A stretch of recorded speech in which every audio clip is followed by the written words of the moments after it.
Chapter 3 linear equation in to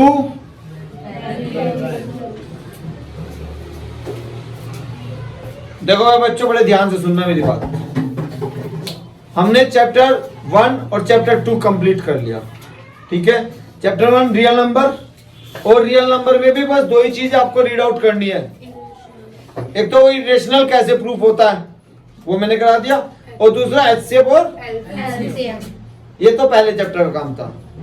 second chapter का काम क्या था, उसमें केवल आपको middle term split method, roots और कोफिशिएंट्स के बीच का जो रेशियो था, उनके अंदर जो रिलेशनशिप थी, वो ये दोनों चैप्टर का काम फिनिश, ठीक है।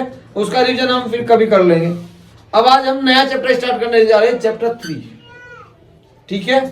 मेरे चैनल पे आपको प्लेलिस्ट अलग मिलेगी, उसमें लिखा रहेगा लीनियर इक्वेशन इन 2 वेरिएबल क्लास 10। उसकी 5-7 वीडियो जितनी भी होगी, कौन से टॉपिक की कौन सी वीडियो होगी वो मैं आपको मेंशन कर दूंगा, ठीक है। चलिए आज का टॉपिक, सबसे पहले तो आप बोलोगे सर इसका मतलब क्या है। देखो मैंने आपको पॉलिनोमियल पढ़ाया था ना, पॉलिनोमियल में क्या था, which have more than one term, which have more than one term. उसमें पॉलिनोमियल में हमारे सिलेबस में कौन सा पॉलिनोमियल था, क्वाड्रेटिक पॉलिनोमियल। और क्वाड्रेटिक पॉलिनोमियल लिवांस भाई वो होता है जिसमें हाईएस्ट पावर 2, गलत, हाईएस्ट पावर नहीं, डिग्री। देखो मैंने कल परसों भी बताया था, x square plus 3x plus 2 की पावर 3 इक्वल्स टू 0।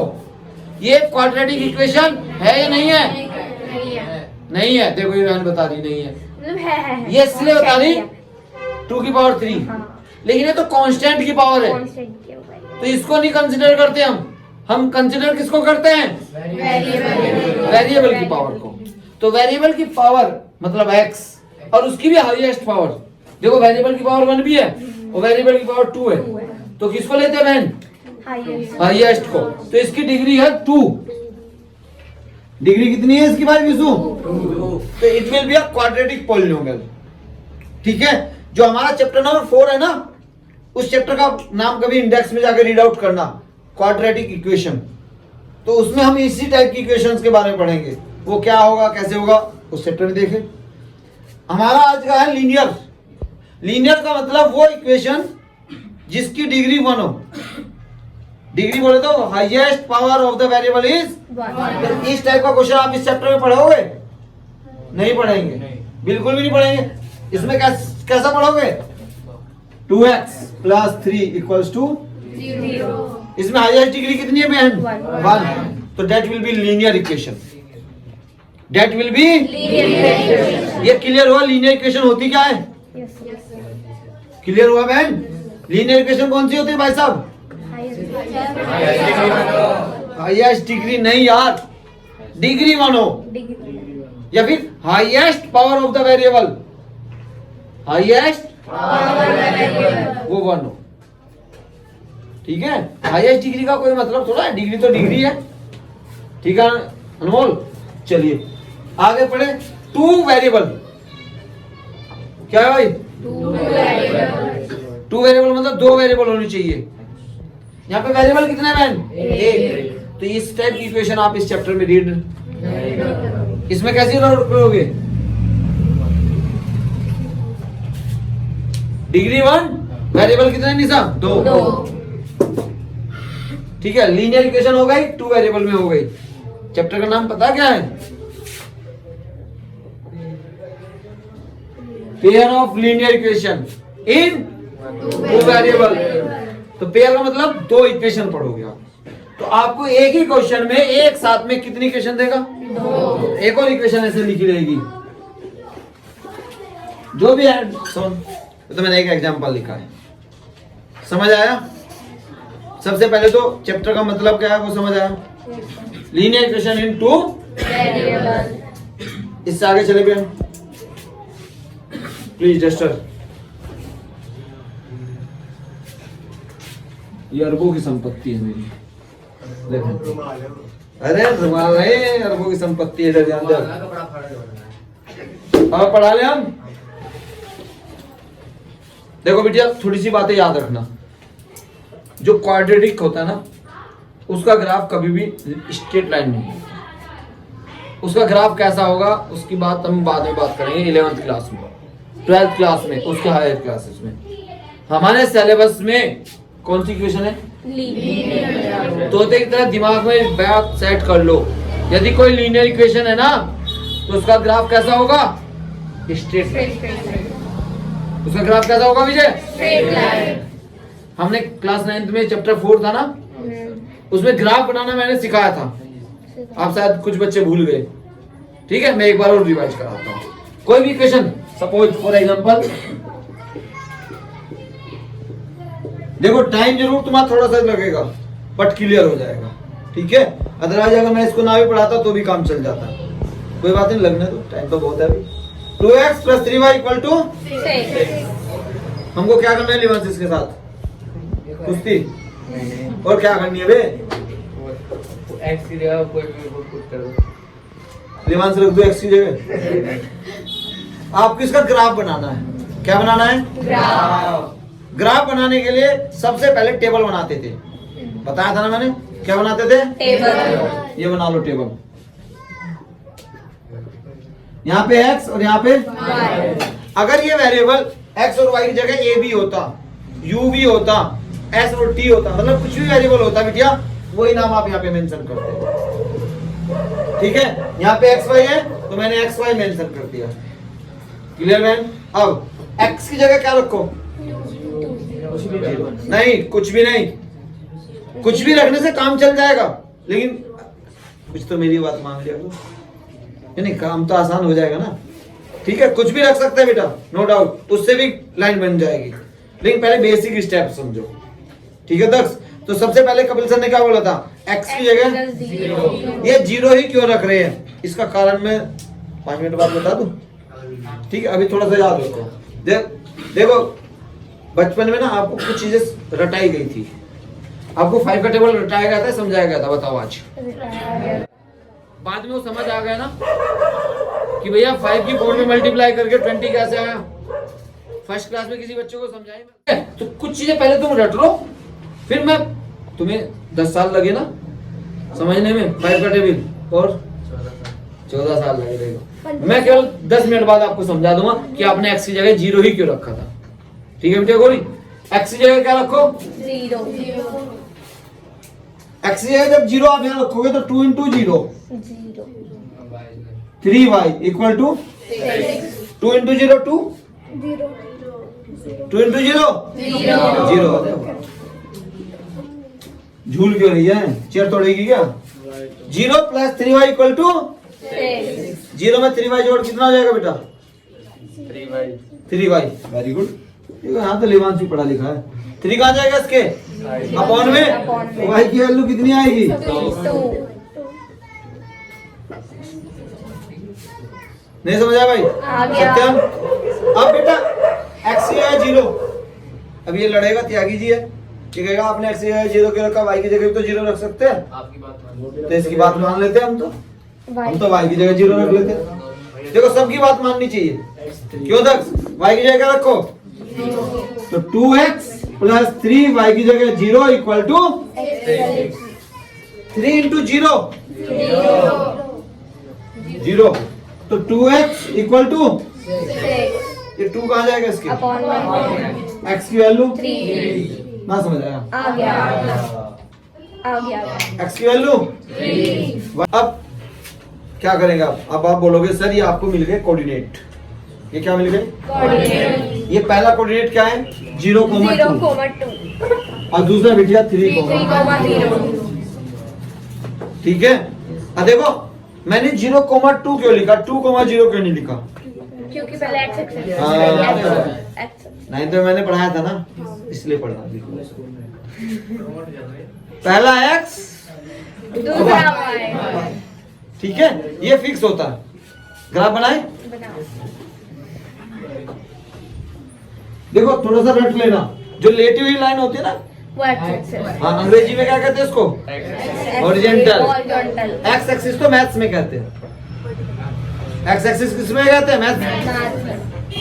अंग्रेजी में क्या कहेंगे? हॉरिजॉन्टल ये वाई और ये वाई डैश, ये वो ये वाई और ये guidance that will be X X axis, Y Y.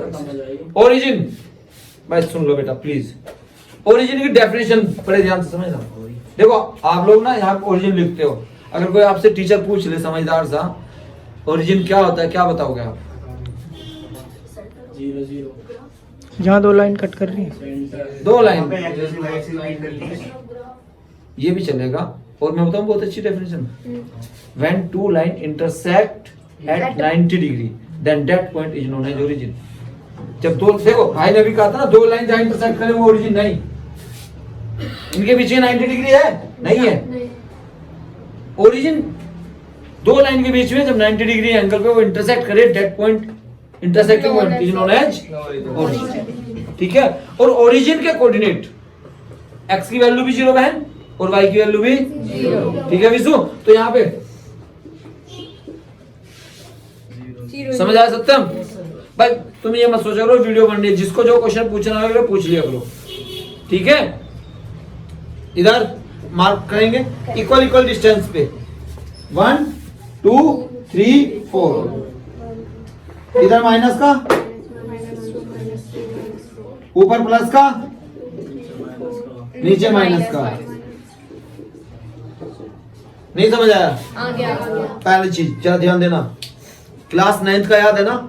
X axis पे यहां से लेकर आप बंबई तक चले जाओ, एक्स एक्सिस पे वाई की वैल्यू 0 रहेगी, वाई की वैल्यू 0। देखो एक चीज होती है, थोड़ा सा इनको नोट कर लिया करो। एट एक्स एक्सिस वाई की वैल्यू 0, ठीक है, और एट y एक्सेस x की वैल्यू 0।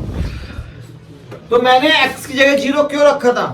ताकि जब x की जगह 0 रखूं तो वो पॉइंट मिल जाएगा जहां पे वो y एक्सिस को काटता है। काटता है तो ये पॉइंट तो 0,2 है ना, x की वैल्यू क्या है? 0, x की वैल्यू 0, तो मतलब पॉइंट किस पे है? y तो पॉइंट कहाँ है? 0,2, ये रहा, यहाँ पे लिखो 0,2। दूसरा पॉइंट क्या है? 3,0, मतलब x की value 0, sorry I am so sorry, y की वैल्यू 0, x की वैल्यू 3, ये रहा। स्केल है ना हो तो दुकान से ले आना, 3 रुपए का आता है। यहाँ रख के इसको 5 का आता है, 2 रुपए पेटीएम कर देना, उसको कैशबैक मिल जाएगा। ये समझ आया? ये 0,2 और ये 3,0। इतना करने के बाद इसके ऊपर इसकी इक्वेशन जरूर मेंशन करना। ये समझ आया? नहीं करेगा तो भाई साहब देखो, वो तुम्हारा एग्जामिनर कुछ नहीं बिगाड़ सकता। बस उसके हाथ में क्या होता है? लाल पेन, रेड पेन, फिर उसकी मर्जी हो क्या होगी। सर चैप्टर का नाम है पेयर। पेयर का मतलब 2 इक्वेशन एक साथ, मतलब आपको 2 इक्वेशन मिलेगी, उनका ग्राफ बनाना है। क्या बनाना है बेटा? उनका जब आप 2 लाइन का ग्राफ बनाओगे, बड़े ध्यान से समझना भाई, वो सपोज एक लाइन ये है, एक लाइन ये है, तो लाइन इंटरसेक्ट कर सकती है। लाइन क्या कर सकती है बेटा? लाइन पैरेलल हो सकती है, एक के ऊपर एक लाइन हो सकती है। मैं समझ रहा हूं क्या? समझ रहे हो क्या बोला मैंने? आपको कितनी इक्वेशंस देगा वो ये बताओ? 2। तो 2 लाइन बनेगी, दोनों लाइन इंटरसेक्ट करेगी, कर सकती है, जरूरी थोड़ा है, कर सकती है।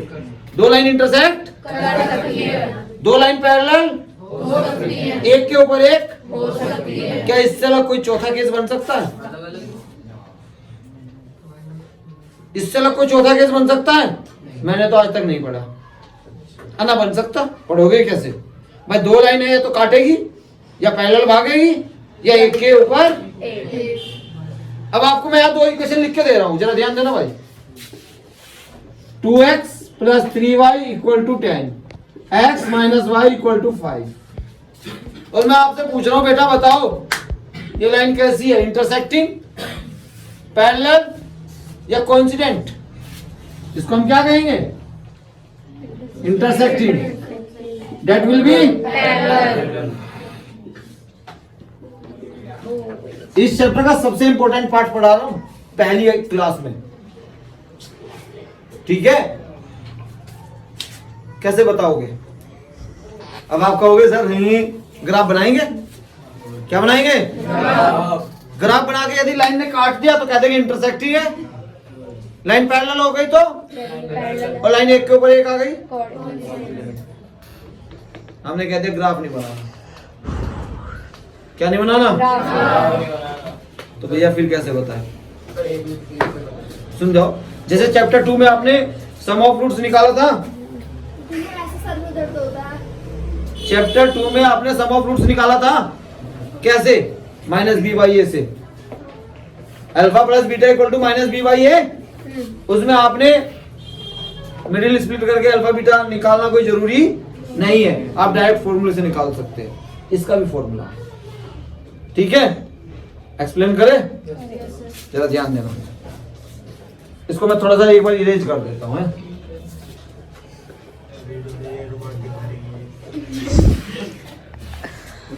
आओ इधर, a1x b1y plus c1 equal to, ये फर्स्ट इक्वेशन है बेटिया। a2x b2y plus c2 equal to, से इक्वेशन फर्स्ट, से इक्वेशन पर ध्यान देना। a1 क्या है? Coefficient of x। b1 क्या है बेटा? और c1 है पहली इक्वेशन का कांस्टेंट। ऐसे दूसरी में a2 b2 c2 क्लियर। अब आप a1 अपॉन a2 निकाल सकते हो, मतलब इसका कोफिशिएंट अपॉन में इसका फिर b1 अपॉन, और ये कोफिशिएंट इक्वल नहीं आए रेशियो इनका, रेशियो इक्वल नहीं आया। अगर रेशियो इक्वल नहीं है तो लाइन कैसी आएगी? इंटरसेक्टिंग। लाइन कैसी होगी? यूनिक सॉल्यूशन होगा। कैसा सॉल्यूशन होगा बेटिया? Unique solution. ठीक है। यदि a1 upon a2, b1 upon b2 और c1 अपॉन c2 तीनों का रेशियो इक्वल आ जाए, तीनों का रेशियो इक्वल आ जाए तो लाइन इंटरसेक्ट कोइंसिडेंट हो जाएगी। एक के ऊपर एक, क्या लिखोगे? Line coincident. Coincident line.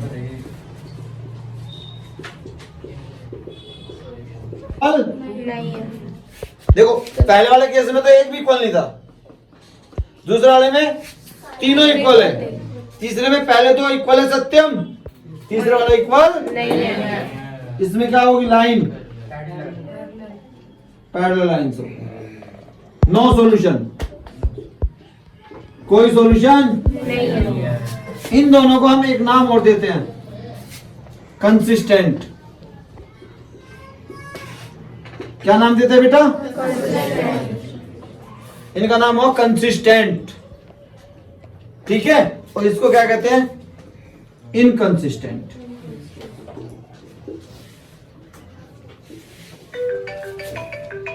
Clear? Consistent, inconsistent. जरा कॉपी करो, इससे आगे फिर बात करते हैं। ये दो इक्वेशंस मैंने लिख दी, आपको बताना इनमें से कौन सा केस है। माइंड में आ रहा होगा भैया ग्राफ बनाओ, तो उसमें तो टाइम लगेगा ना। सबसे पहले ग्राफ बनाने से पहले स्टैंडर्ड फॉर्म देखो ऐसी, तो इस 12 को इधर ले आओ, या फिर इस -6 को इधर भेज दो। तो इस -6 को जब आप इधर शिफ्ट करोगे तो इक्वल टू 6 नहीं रहेगा। अब सबसे पहले बेटा अनमोल a1 अपॉन a1 कितना है? 2। a1 की 1 तो 2 भाई, b1 अपॉन b2 3 बाई 1। दोनों का रेशियो इक्वल है। जब दोनों का रेशियो इक्वल नहीं है, ये वाला केस नहीं हो गया, ये वाला केस हो गया, तो लाइन कैसी होगी? समझ आया? देखो आज पहली क्लास है आपकी लीनियर इक्वेशन की, ज्यादा नहीं चलेंगे, थोड़ा थोड़ा धीमे धीमे, ठीक है। आज का आपका होमवर्क देखो, सभी को करके लाना है, कमेंट में उसका आंसर लिख देना है आपको। इन दोनों का ग्राफ बनाओगे। ज्यादा होमवर्क नहीं देता मैं, इसका ग्राफ बनाना है और ग्राफ बना के ये देखना है क्या कपिल सर ने सही बताया था, लाइन इंटरसेक्ट कर रही है। और एक काम करना, जब लाइन इंटरसेक्ट कर रही है तो आपको ये बताना है किस पॉइंट पे इंटरसेक्ट कर रही है। भाई बेटा इस बार चार्टर बहुत मारूंगा। मतलब ग्राफ बनेगा, लाइन इंटरसेक्ट करेगी, किस पॉइंट पे इंटरसेक्ट कर रही वो पॉइंट, ठीक है। और उसके बाद कल मैं एक्सरसाइज कराऊंगा आपको 3.2 जो 3.1 है उसमें केवल लीनियर इक्वेशन फॉर्म करनी है। उसमें वर्ड प्रॉब्लम दे रखी है, मतलब अंग्रेजी में लिखा हुआ है, उसको मैथ्स की लैंग्वेज में कन्वर्ट करना है, वो मैं उसके बाद बताऊंगा। पहले हम कौन सी एक्सरसाइज करेंगे तक, 3.2। ठीक है। वीडियो अच्छी लगी हो तो लाइक, कमेंट और सब्सक्राइब, शेयर।